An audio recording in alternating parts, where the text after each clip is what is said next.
Selamat berjumpa teman-teman mahasiswa pada kuliah Teologi Sakramen pekan yang ke-12.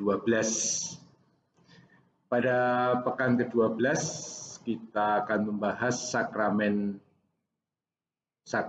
inisiasi ya.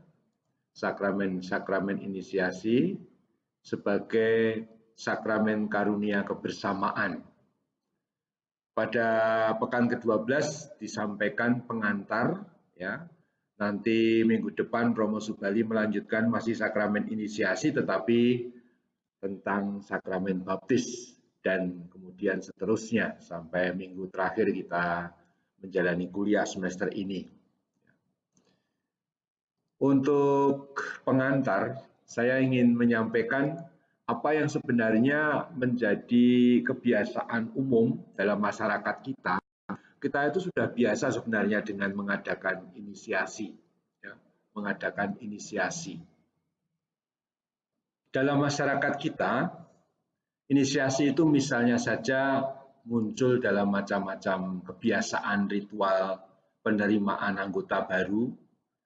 Kalau di Kalimantan itu terkenal ada upacara ya, upacara memotong batang pohon itu sebagai ritual orang masuk diterima dalam budaya Dayak misalnya. Tetapi juga dalam fenomen yang lain, kalau kita kenal yang sehari-hari misalnya itu anak-anak itu di sekolah-sekolah misalnya SD, SMP, SMA mengenal misalnya ospek orientasi ya siswa baru pada pembukaan tahun ajaran baru. Kalau di lingkungan Sanata Dharma ya ada Insada ya inisiasi Sanata Dharma. Di Fakultas Teologi dilanjutkan dengan inti inisiasi Fakultas Teologi ya. Ini semua adalah suatu ritual inisiasi yang sangat umum. Setiap anggota kelompok itu ada. Misalnya juga kalau kelompok yang seminari tinggi itu juga ada. Mungkin konflik-konflik lain juga ada. Bagaimana menerima anggota baru. Kalau di SMA, SMP dulu, zaman saya dulu ada istilahnya pelonco ya. Pelonco itu sering menjadi gojlogan garapan dari adik kakak kelas terhadap adik-adik yang baru dan sering konyol-konyol tapi juga jelailah aneh. Ya. Kalau dilihat sekarang itu aneh. Ya.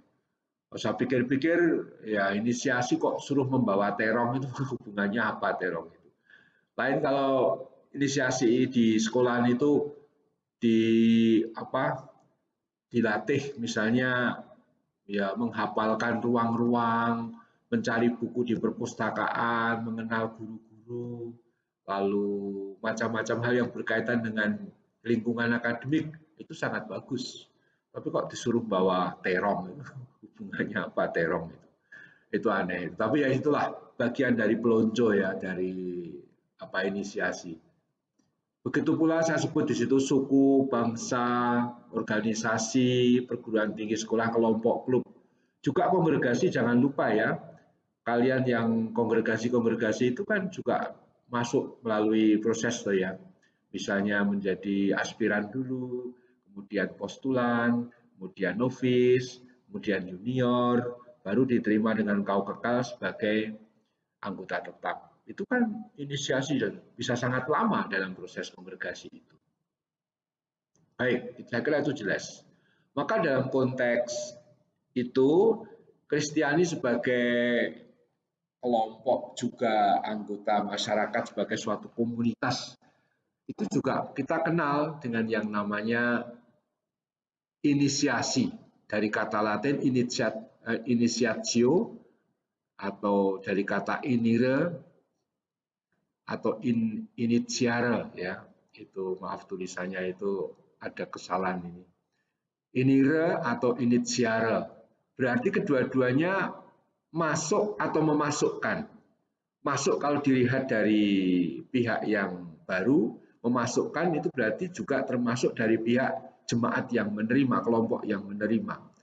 Bergabung ke dalam suatu kelompok, memasukkan seseorang sebagai warga baru dalam kelompok sekaligus dari pihak si kelompok atau komunitas menerima orang tersebut sebagai warga baru. Dalam gambar di sini akan lebih jelas ya, bagaimana dalam inisiasi tersebut selalu terjadi dua gerakan.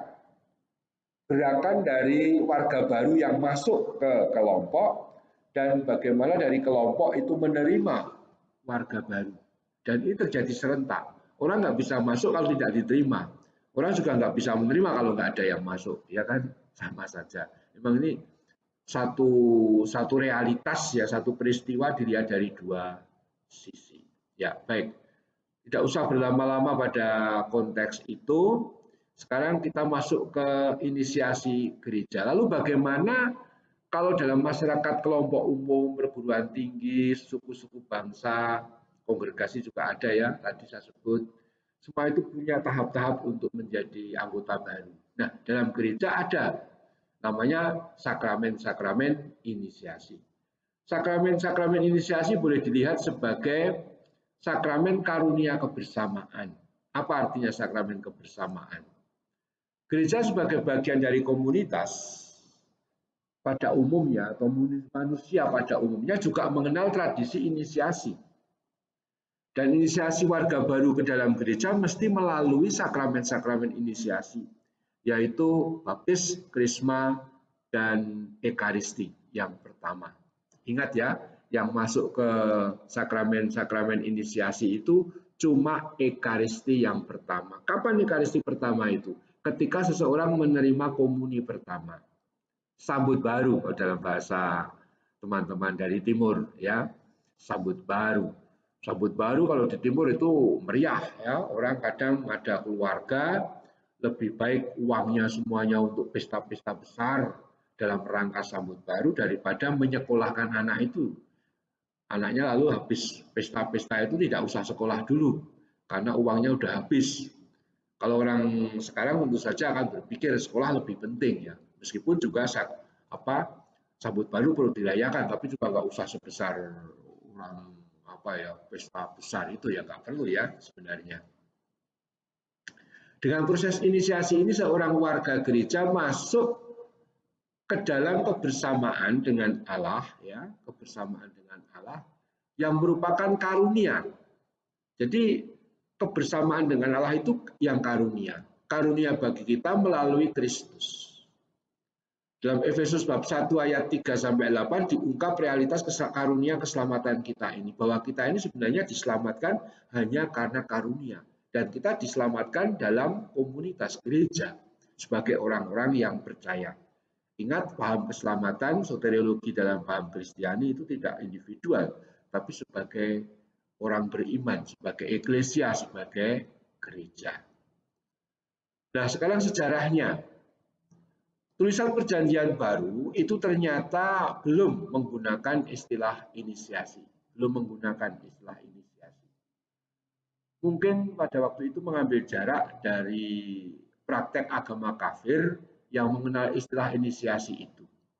Ya, dalam komunitas agama yang non-Kristen pada waktu itu inisiasi sudah digunakan sebagai istilah, tentu saja itu bahasa Latin initiatio tadi, tapi waktu itu masih kafir ya. Tapi dengan sebagai praktek sebenarnya gereja sudah jelas mempraktekkan sejak awal mengenai praktek inisiasi. Jadi perlu dibedakan penggunaan istilah inisiasi dengan praktek yang sudah lebih dulu. Jadi prakteknya yang lebih dulu. Hanya saja Perjanjian Baru menampilkan praktek inisiasi itu tidak seragam. Tidak seragam itu artinya belum sama di segala tempat. Katakanlah di daerah ini begini, daerah sana begitu, wajarlah karena masih gereja awal ya, masih proses untuk institusionalisasi yang sesuatu yang butuh waktu. Oh, sekarang kan jelas inisiasi itu baptisan, krisma atau penguatan, lalu ekaristi pertama ya itu. Meskipun dalam praktek di gereja barat dibalik yang bagian ekaristi pertama dan krisma. Nanti ada pemikiran sendiri mengapa dibalik ya, tapi jangan sekarang dulu. Itu sekarang yang penting kita paham bahwa sakramen-sakramen inisiasi itu menyangkut tiga itu, dan di Perjanjian Baru tidak seragam.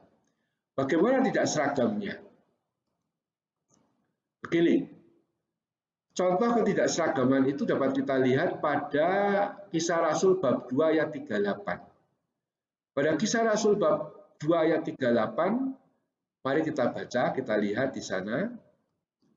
Dikatakan di sana, begini kata-kata Petrus ketika orang-orang yang menerima pewartaan Petrus dengan khotbah Petrus tentang Tuhan Yesus yang wafat dan bangkit itu, mereka bertanya orang-orang, apa yang harus kami perbuat saudara-saudara? Lalu ayat 38, ya Kisah Rasul bab 2 ayat 38, jawab Petrus kepada mereka, bertobatlah dan hendaklah kamu masing-masing memberi dirimu dibaptis dalam nama Yesus Kristus untuk pengampunan dosamu, maka kamu akan menerima karunia Roh Kudus. Artinya, saat orang dibaptis, dia menerima pengampunan dosa sekaligus menerima Roh Kudus. Nah, menarik, dalam Kisah Rasul bab 8 ayat 17 itu ada cara penerimaan Roh Kudus yang berbeda. Dalam Kisah Rasul bab 8 itu diceritakan bagaimana ketika rasul-rasul di Yerusalem mendengar bahwa di tanah Samaria telah menerima firman Allah, mereka mengutus Petrus dan Yohanes. Dan setiba di situ kedua rasul berdoa supaya orang-orang Samaria memperoleh Roh Kudus. Jadi mereka sudah dibaptis, dikatakan oleh Santo Lukas sendiri dalam Kisah Rasul bab 8 ayat 16, sebab Roh Kudus belum turun di atas seorang pun di antara mereka karena mereka hanya dibaptis dalam nama Tuhan Yesus.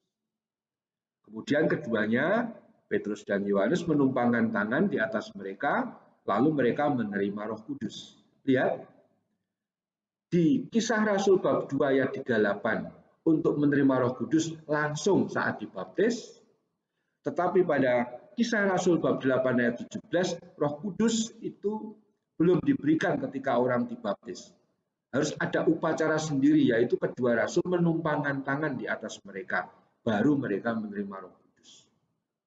Orang bisa berdiskusi, tetapi para ahli mengatakan ini jelas menunjukkan belum seragamnya pandangan paham kapan karunia Roh Kudus dicurahkan dalam rangka inisiasi. Maka istilahnya tadi sudah jelas ya, ketidakseragaman itu karena dalam dua teks tersebut, dalam Kisah 2 dan Kisah 8 ada perbedaan kapan menerima Roh Kudus. Nah, fakta gereja masuk ke masyarakat Yunani pada abad-abad pertama membuat istilah itu pelan-pelan diterima. Ya. Nah, dari segi ritualnya, unsur-unsur inisiasi semakin bertambah. Seperti biasa ya, suatu kelompok kalau berkembang, maka juga akan bertambah unsur-unsurnya. Kayak inti inisiasi teologi itu kalau dipikir dulu sederhana. Zaman saya tidak kayak gini. Sekian tahun yang lalu juga masih seperti itu, sekarang tambah macam-macam ya. Itu wajar ya.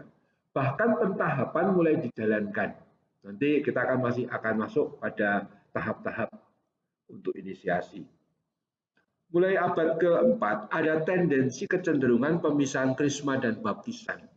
Krisma juga semakin hanya diterimakan oleh uskup, khususnya di gereja barat. Beda dengan gereja timur. Krisma langsung diterimakan oleh imam yang membaptis anak itu, misalnya. Alasan pemisahan itu ada 4. Pertama, praktek baptisan bayi yang meluas. Mengapa ini ada hubungannya dengan pemisahan itu? Karena gini, praktek baptisan bayi semakin meluas karena dengan Edik Milan 313, lalu semua orang di bawah kekaisaran Romawi itu lama-lama menjadi Kristen. Apalagi ketika diundangkan tahun 380 bahwa kekristenan itu menjadi agama negara, semua orang supaya masuk katakanlah menjadi warga negara yang baik atau masuk PNS kalau model sekarang ya harus beragama Kristen pada waktu itu. Lalu banyak orang itu dibaptis ya oleh imam-imam. Tapi akibatnya karena semua orang dewasa itu dibaptis, lama-lama pada generasi berikutnya baptisan dewasa makin berkurang. Karena anak dari mereka yang sudah dibaptis dewasa itu juga butuh dibaptis, maka lalu dibaptis. Nah, supaya uskup masih bisa ketemu anak-anak ini, lalu sakramen krisma dipisah. Yang kedua, Kliniker Taufe ini bahasa Jerman, artinya baptisan untuk orang-orang sakit. Maksudnya apa? Ada orang yang dibaptis saat sakit, tapi ternyata kemudian sembuh. Nah, dia masih harus menerima krisma. Supaya warga baru ini ketemu uskup, lalu ada sakramen krisma untuk uskup. Yang ketiga, penerimaan orang yang bid'ah, yang bertobat. Jadi ada kelompok-kelompok bid'ah membaptis dengan resmi, dengan sah, ya.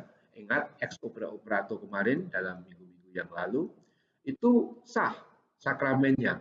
Pertanyaannya bagaimana anak ini kemudian atau orang itu sesudah bertobat dari kelompok bid'ah tapi kembali ke pangkuan gereja yang benar, lalu apa yang masih bisa diterima supaya ada upacara yang menunjukkan dia diterima dalam gereja yang penuh, yang benar, yang gereja Katolik itu. Lalu krisma atau penguatan diberikan. Itu juga latar belakangnya karena itu. Yang terakhir, alasan pastoral. Coba bayangkan kalau semua bayi atau semua orang dibaptis oleh Romo diselesaikan sekaligus dengan sakramen krisma, lalu uskupnya tidak punya kerjaan, uskupnya tidak punya kesempatan ketemu warga baru. Nanti pada saatnya Konsili Vatikan II akan mengajarkan memang pelayan sakramen krisma yang sesungguhnya itu uskup. Ya, tapi nanti baru akan disebut nanti, ya. Oke. Sekarang pada abad pertengahan. Jadi proses abad keempat, pemisahan baptisan dan krisma itu semakin biasa, semakin umum. Bahkan kemudian terjadi pemisahan definitif antara abad 9 sampai 11 antara baptisan dan krisma di gereja barat. Di timur yang menarik punya perkembangan sejarah yang berbeda karena baptisan, krisma dan ekaristi dipertahankan. Bahkan di gereja timur ya, untuk mempertahankan kesatuan tersebut, misalnya bayi begitu dibaptis langsung diberi minyak krisma, sanctum krisma oleh romonya. Lalu diberi komuni pertama. Nah, karena bayi itu belum tahu hosti suci, lalu apa caranya supaya mereka itu menerima? Mereka diberi darah Kristus, ditetesi darah Kristus. Karena manis pasti akan ditelan, ya kan? Kalau enak, manis itu kan enak ya, pasti ditelan oleh bayi. Nah, tapi kemudian memang bayi tidak diajak untuk menerima komuni lagi, tetapi ketiga sakramen sudah diberikan secara utuh karena mereka gereja timur itu menekankan keutuhan sakramen-sakramen inisiasi. Gereja barat punya perkembangan lain, tapi nanti akan kita masuk lagi pada waktunya. Baru pada abad ke-20 ya, keterpisahan itu kemudian disatukan kembali dengan pembaruan liturgi dan teologi, kesatuan sakramen inisiasi kembali ditekankan. Lihat Sacrosanctum Concilium artikel 71. Di sana ditekankan bagaimana sakramen-sakramen inisiasi harus ditonjolkan lagi kesatuannya atau KHK Kanon 842 paragraf 2 ya. Coba bisa dilihat sendiri. Sekarang yang sangat penting, krusial dan sangat tidak mudah tetapi harus saya jelaskan adalah sebuah teologi inisiasi yang menunjukkan kesatuan sakramen-sakramen inisiasi.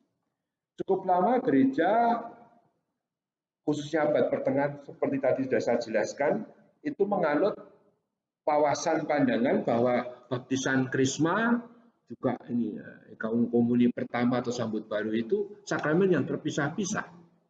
Padahal itu sebagai sakramen-sakramen inisiasi mestinya merupakan satu kesatuan yang utuh.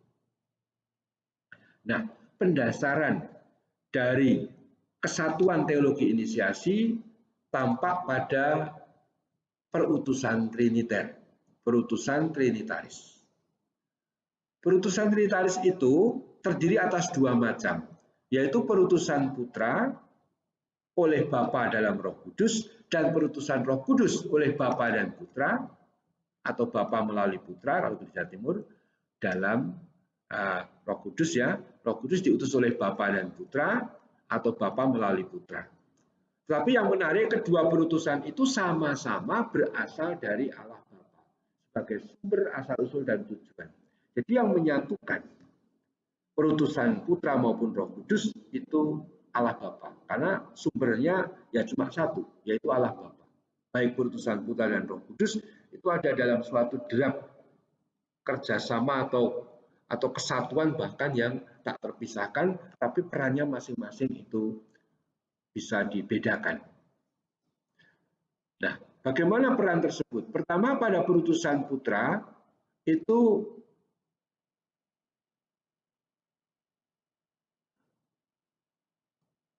Bapa melaksanakan rencana karya keselamatan Allah melalui Yesus Kristus. Artinya apa?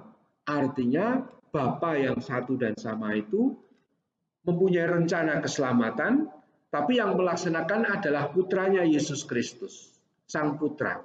Dengan cara apa perutusan itu dilaksanakan? Perutusan Putra itu mengutus putranya, Sang Sabda, menjadi manusia, hidup, berkarya, kita ingat ya, mewartakan kerajaan Allah dan seterusnya, menderita, wafat, dan kemudian bangkit.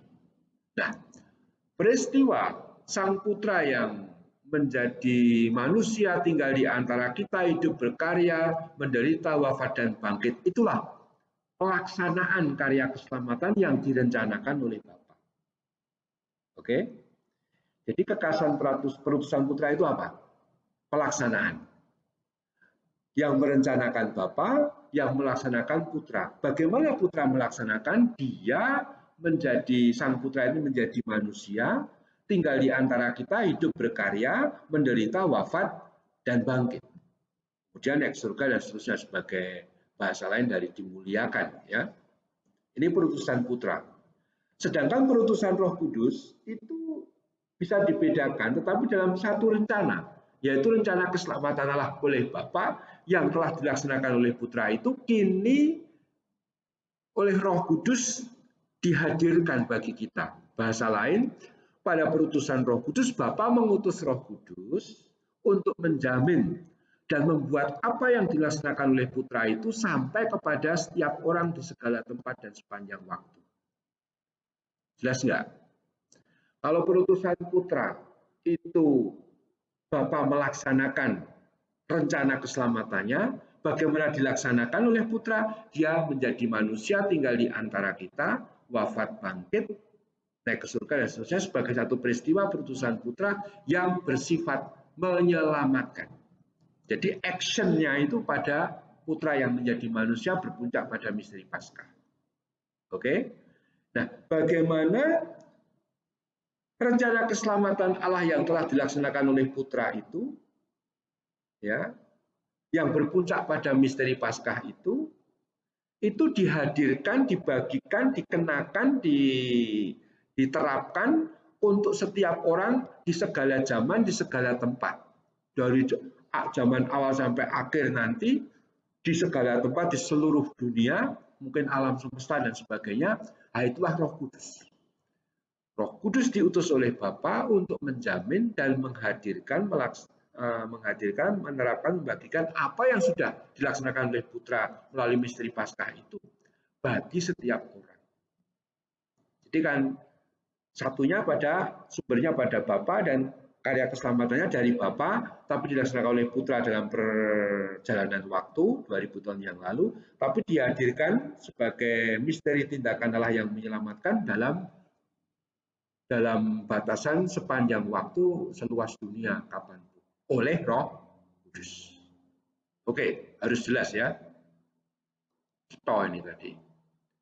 Nah, lalu bagaimana gereja perdana? Gereja perdana dalam pengalaman para rasul atau gereja perdana, mereka mengalami Yesus Kristus yang diutus oleh Bapa itu berkarya selama 3 tahun, tapi juga mengalami sendiri peristiwa wafat dan kebangkitan, misteri Paskah.